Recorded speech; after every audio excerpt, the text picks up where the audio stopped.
প্রাথমিকের চাকরি দেওয়ার নামে আর্থিক প্রতারণার অভিযোগ, কড়া নিরাপত্তায় আদালতে পেশ প্রাক্তন তৃণমূল সভাপতি অভিজিৎ ভৌমিক। আদালত থেকে বেরোনোর সময় তাকে লক্ষ্য করে ডিম ছোড়ার অভিযোগ ওঠে, চোর স্লোগান। অভিযুক্তকে 10 দিনের পুলিশ হেফাজতের নির্দেশ আদালতের। প্রাথমিক বিদ্যালয়ে চাকরি দেওয়ার নামে আর্থিক প্রতারণার অভিযোগে গ্রেপ্তার প্রাক্তন তৃণমূল সভাপতি অভিজিৎ ভৌমিক ওরফে হিপ্পিকে বুধবার কড়া নিরাপত্তার মধ্যে আদালতে পেশ করা হয়।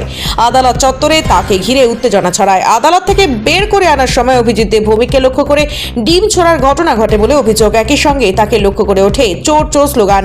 পরিস্থিতি নিয়ন্ত্রণে তৎপর হয় পুলিশ। এদিনের শুনানির পর আদালত অভিযুক্ত অভিজিৎ ভৌমিককে 10 দিনের পুলিশ হেফাজতের নির্দেশ দিয়েছে। চাকরি দেওয়ার নামে আর্থিক লেনদেনের অভিযোগে তদন্তে তাকে জিজ্ঞাসাবাদ করা হবে বলে জানা গিয়েছে। ঘটনাকে কেন্দ্র করে আদালত চত্বরে ব্যাপক চাঞ্চল্য ছড়ায়।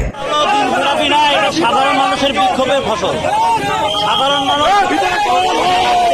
উপরে ক্ষুব্ধ হয়ে এরকম আচরণ করেছে, কারণ ইনি বিভিন্ন সময় চাকরির নাম করে বিভিন্ন রকমভাবে লোকেদের কাছ থেকে টাকা লুটেছে। শুধু তাই নয়, পঞ্চায়েত ইলেকশনগুলোতে বিভিন্ন বিরোধী দলের কর্মীদের, বিজেপি কর্মীদের তুলে নিয়ে তারা জোর করে তৃণমূলের পতাকা ধরেছে। খুন, চুরি, রাহাজানি তুফানগঞ্জ তথা কুচবিহার জুড়ে যা হয়েছে তার পেছনে সম্পূর্ণভাবে হিপ্পি দায়ী।